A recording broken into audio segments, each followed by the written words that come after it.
Prime Time Local News, serving the Lakeland and Midwest regions.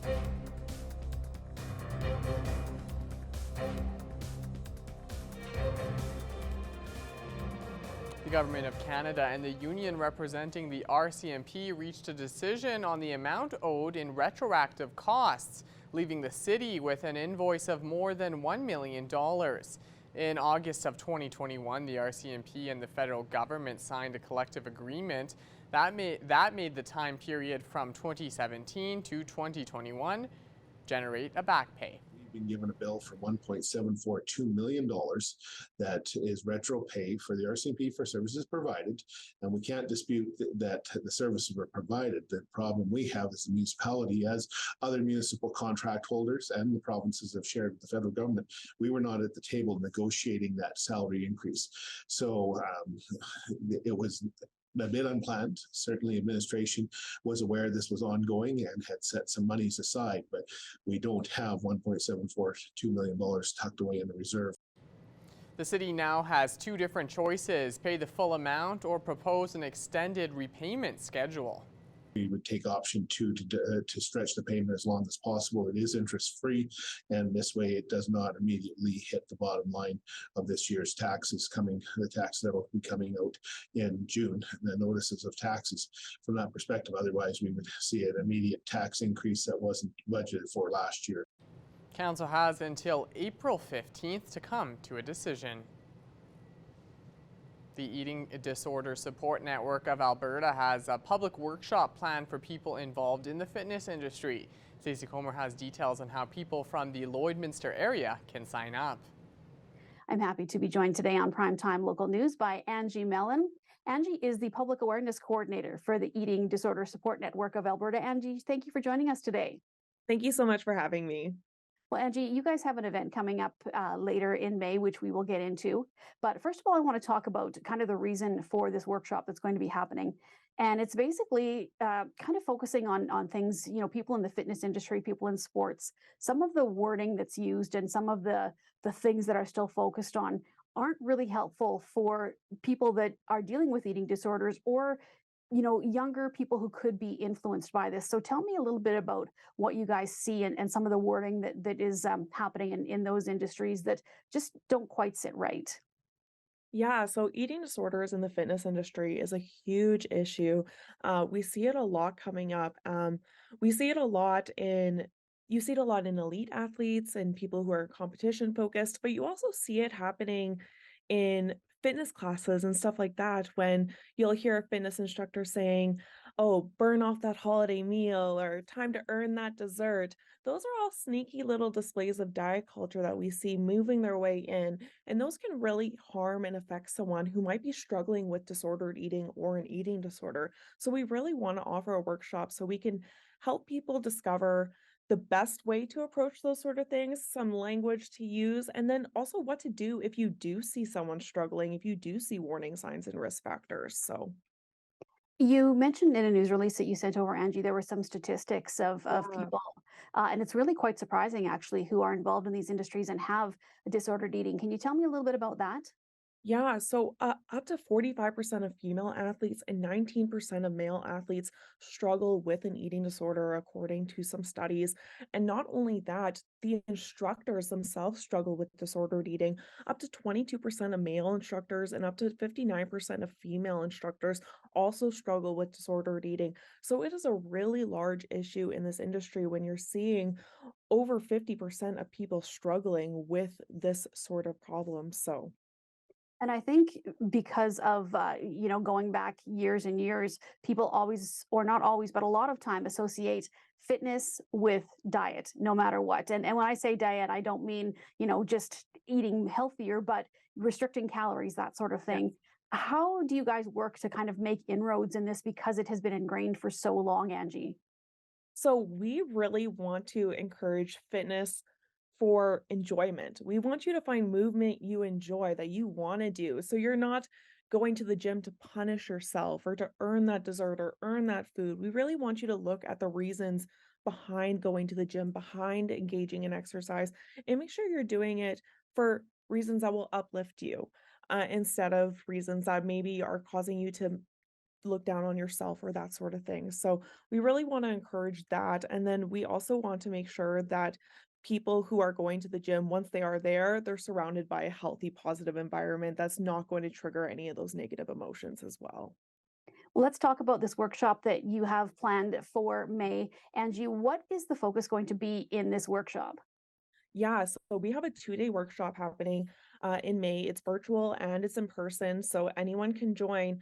And we have really great list of facilitators coming up. We have a recreational therapist, a psychologist, 2 dietitians, a gym owner, and a personal trainer. So they all have extensive history working with people with eating disorders, and they're all going to offer their background knowledge. So we're going to offer insights onto what are eating disorders, who can be affected, risk factors, warning signs, and then language to use, best practices, and we'll even do some role playing so people can really see how this would come into play in their gym environment. And then, of course, we're going to have tons of time for questions so that people can really ask us what they need from their own personal situations as well.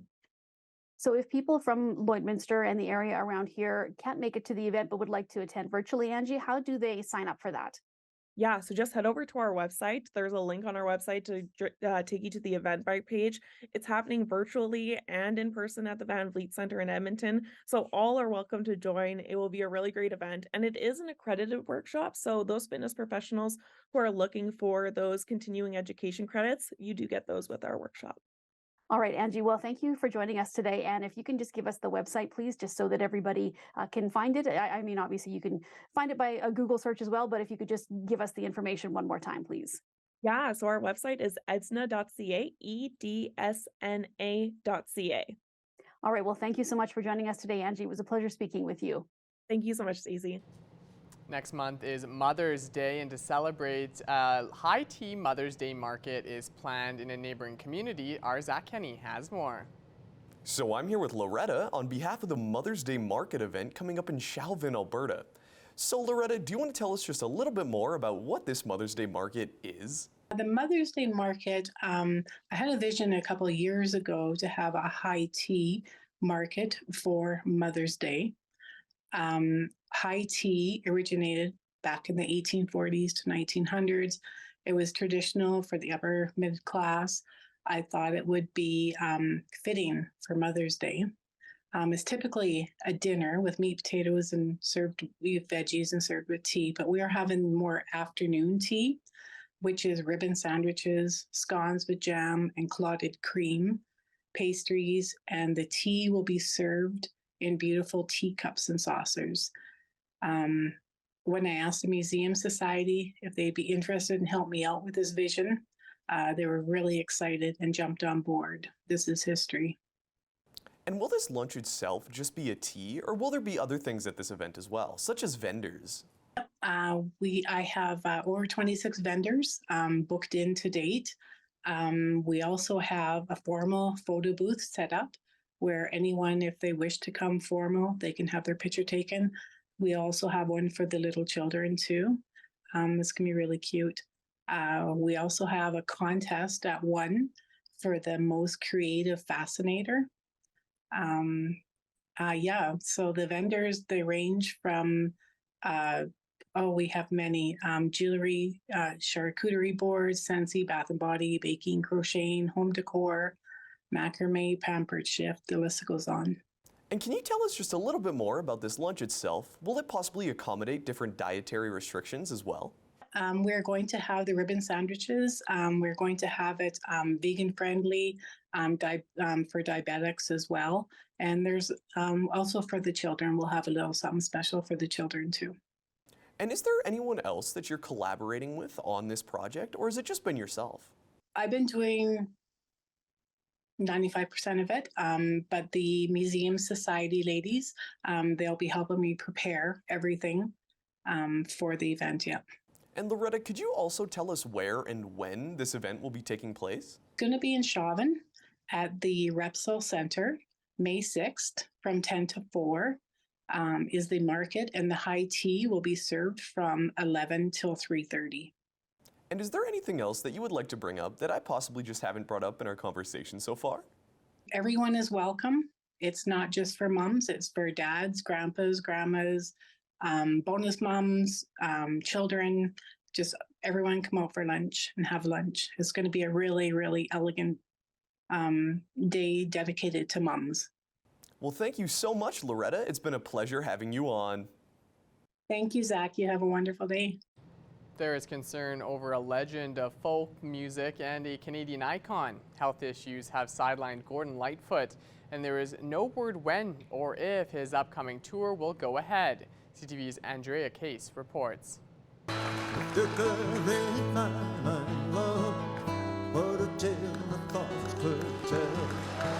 We can't read Gordon Lightfoot's mind right now, but we have an idea of how he's feeling. Set to hit the concert stage tomorrow in Phoenix, Arizona, today his representative released a statement. Gordon Lightfoot announced the cancellation of his U.S. and Canadian concert schedule for 2023. The singer is currently experiencing some health-related issues and is unable to confirm rescheduled dates at this time. There were no specific details revealed. Lightfoot is 84 and is asking for privacy as he recovers. It's not the first time the legendary folk singer has garnered this type of attention. My phone was ringing off the hook in my office when I got there. In 2010, the Orillia-born singer-songwriter was the subject of a Twitter rumor that he had died. I was shocked, of course, to hear it. I heard it on the car radio coming in here. He joked it was good for airplay and was very much alive. The canceled dates, including more than a dozen U.S. cities, was supposed to end in Kitchener in October. This is the latest health issue. A fall at home resulted in a fractured wrist injury, which required surgery in 2021, and tour plans were canceled. Ladies and gentlemen, Gordon Lightfoot! He is the subject of a documentary, Gordon Lightfoot, If You Could Read My Mind, released in 2019. He holds a special place in Toronto. He's played Massey Hall more than 170 times. Gordon Lightfoot was the last artist to perform before a 3-year, $184 million renovation and was given the honor to be the first performer when the historic venue reopened in November 2021. At that time, he was also given the key to the city of Toronto. For his life's work, Lightfoot achieved international status with songs recorded by Elvis Presley, Johnny Cash, Neil Young, and Barbra Streisand, just to name a few. Gordon Lightfoot has received numerous awards and was inducted into the Canadian Music Hall of Fame, the American Songwriters Hall of Fame, and is a companion of the Order of Canada. Well, we saw a nice bounce back in our weather today versus what we were seeing in and around the region yesterday. With more on our weather, though, let's check in with Shelby Clark.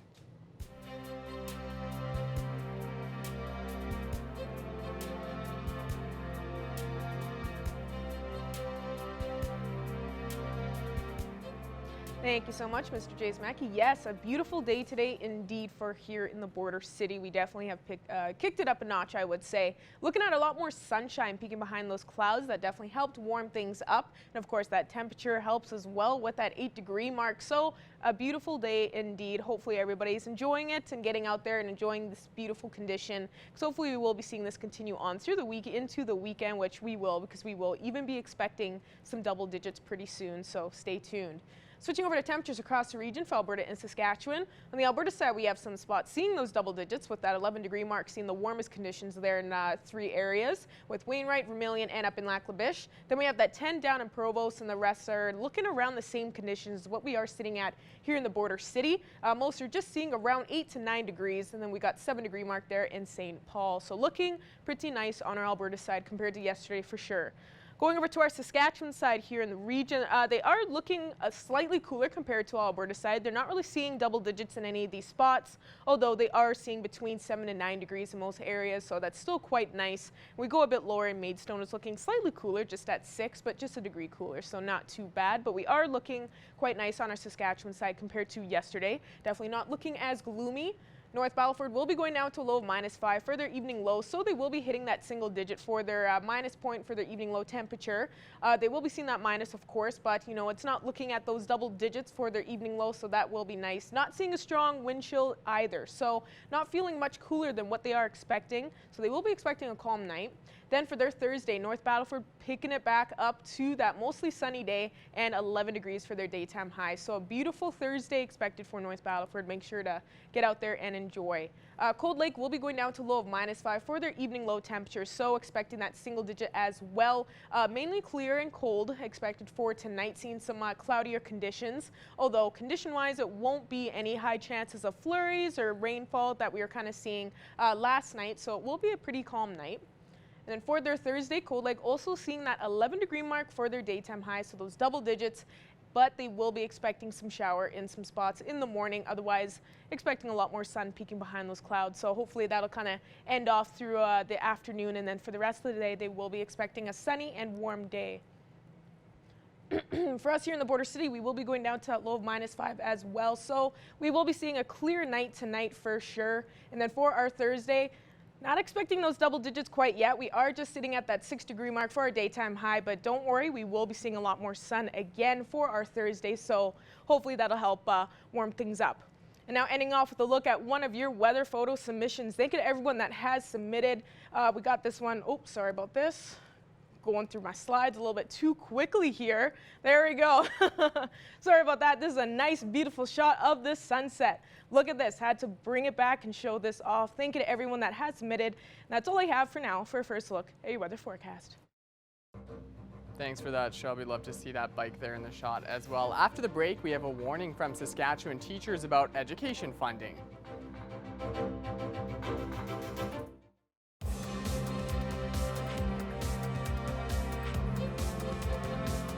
Bonnyville Pontiacs have made it all the way to the AJHL North Division Finals against the Spruce Grove Saints, with Game 4 taking place tonight in Bonnyville.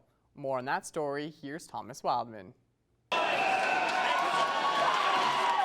It was a pivotal Game 3 for the first game at home for the Pontiacs as they lost the first 2 games in Spruce Grove. Midway through the first, Cole Hipkin struck first, putting Bonnyville on the board. That momentum then carried on into the second.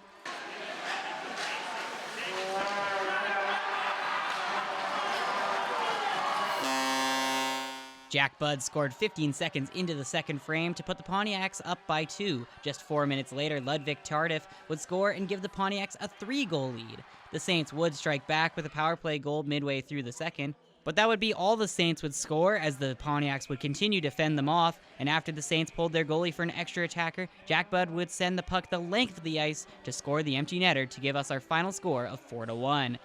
Head coach Mario Pouliot was impressed with his club's ability to bounce back in Game 3.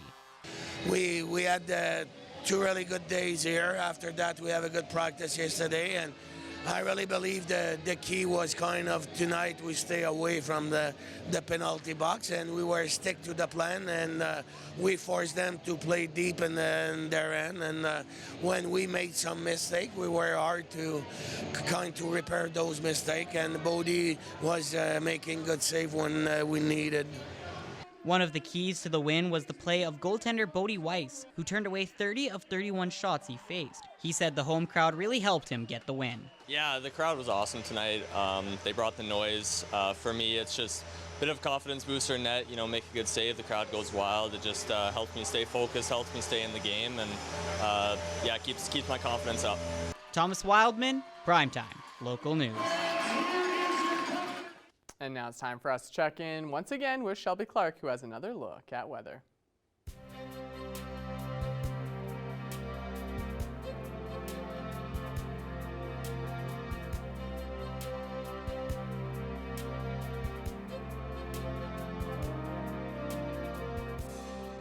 Thank you so much again there, Mr. Jace Mackey. Yes, I know I kind of gave a little accidental sneak peek at these slides the first segment, but don't worry, we're officially looking at them now.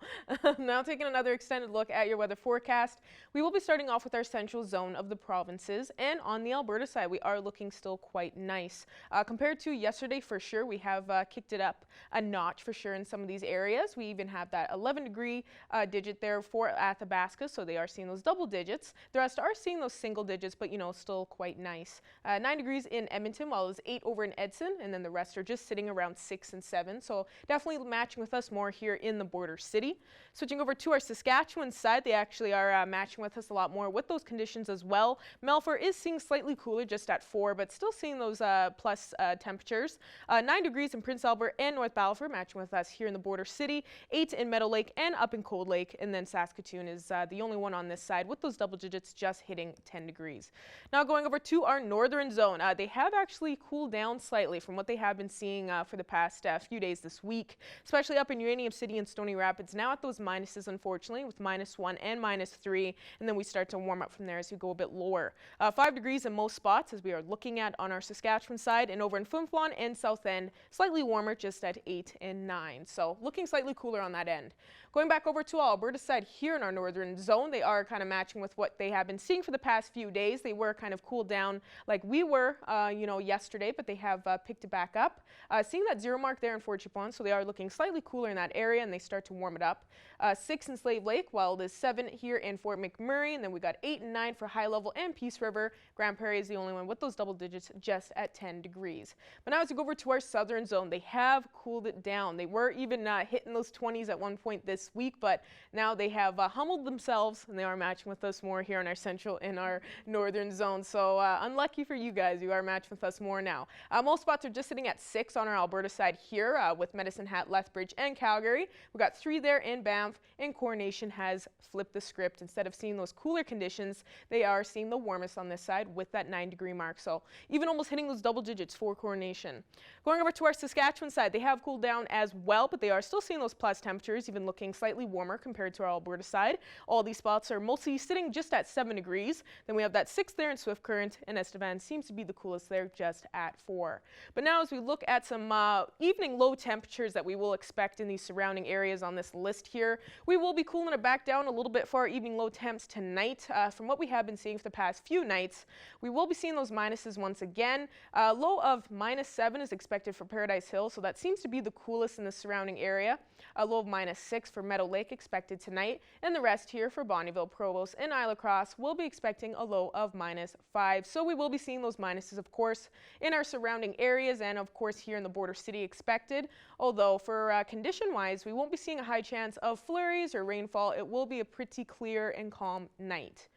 And now looking at our hourly forecast for here in the border city tomorrow for our Thursday, we will be starting off slightly cooler with that with -5 at around 6 a.m., 8 a.m. in the morning. And as we go through the daytime and hitting that mid-afternoon, we will be reaching that daytime high of 6 degrees. So looking at that plus digit once again, it's going to be a beautiful day expected for our Thursday. And then we only will be kind of cooling down to around that 2-degree mark as we go through tomorrow evening.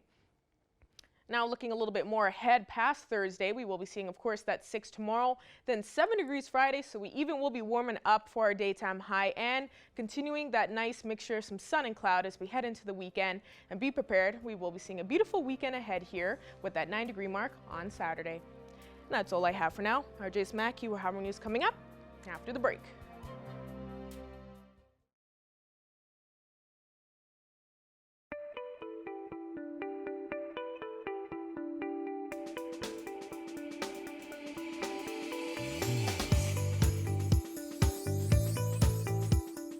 Stephanie Dobson is back with us this week. Stephanie is a lawyer and mediator at Hanga Divorce Law and Mediation in Lloydminster. Stephanie, we have been talking about technology with separation and divorce, and we're going to continue that today with basically talking about getting a technology plan for kids, getting everybody on the same page. So let's talk about some of the things you recommend when you have kids in 2 different homes and you're trying to make technology work and you want it to be the same. Where do you start? Well, it's funny when you think about this topic, it sounds so simple, right? Kids, electronic devices, but my goodness, there's a lot of things to think about when people are living, have their children under one roof.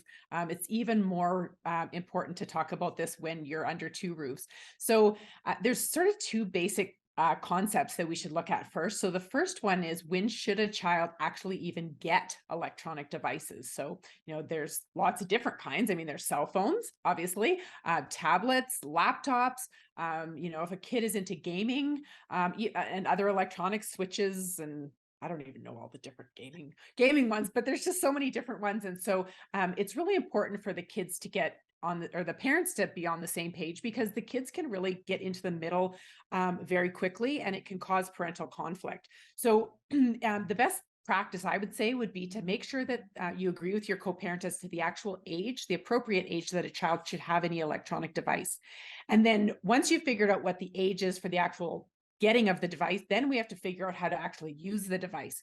So I would recommend that families have consistent rules between their households, things like screen time, the types of games or apps that are allowed on it, or even are there device-free times of the day, during a meal time, are they allowed to have their devices, or not until after your homework is done, or those kinds of things. Because what I find is that if you have different rules between households as to the use of the devices, then you have the fun household and the rules household, and then that of course creates some struggles. When parents do need to impose limits on technology, how do they do that? Because as you said, you don't want it to be different in both places. So where do you go to, I guess, kind of look to make those limits work for everybody? Well, the first thing is, I would say, at the device level. So, there's parental controls on most of these devices. And so, how do you make sure that you're monitoring the device usage? Now, then the question is, who is going to have access? Who's going to be the main person that runs that parental control? Are both parents going to have that passcode so that, when the on-duty parent is there and they, says, ask for more time, will that on-duty parent be able to have that override passcode to allow that? Or does it have to go to the parent with the admin settings? Ideally, both parents should be on the same page about content ratings. So, there's the levels that you can set in your settings about, no rating over 14 plus, no rating over this, or whatever that may be. And then once you've figured out what the usage might be, then we have to look about consequences. So in the event that a kid, not the kids ever do push their boundaries on electronics, but if they should push their boundaries at some point, or they need to have their device taken away, what would that look like, and try to create some consistency. And if that consequence needs to carry over into the other parent's home, so for the next 3 days you're not allowed your device or something like that, and you're going over to the other parent's house in 2 days, happen on that third day, is the other parent going to be willing to carry that over? So the other thing, just to flip it on its head, of course, there's consequences, but let's also remember that we want to also reward the children for following the technology rules. And what about costs associated with this? Because it can get pretty pricey when you're getting into certain video games that kids want to play. And, if you have one at one house, it's a little bit more expensive than the other. How do you deal with the costs associated with this? Well, and you labeled the first one of them, which is the cost of the actual, the apps or the games, but there's even more than that. So there's the cost of the actual device itself, right? So how is that going to be allocated between the parents? Are there financing options? Can you spread the cost out over the term of a contract? And then even, is there going to be a contract? So if there is, whose name does it go under? And is there an expectation that the kids will contribute to some of that cost, or is that what about the brand? Everyone seems to be pretty determined of, are you an Apple or an Android user or otherwise? And then if that is going to be shared between the households. And then one of the wonderful things we can decide to really save the money is on that data versus Wi-Fi only type of devices. So if we could just go to Wi-Fi only, there's not that monthly cost. But the data, that just sure adds up quickly. All right, Stephanie. Well, again, lots of things to consider. And thank you so much for joining us. We'll chat with you again next week. Yeah. Thanks, Stacey.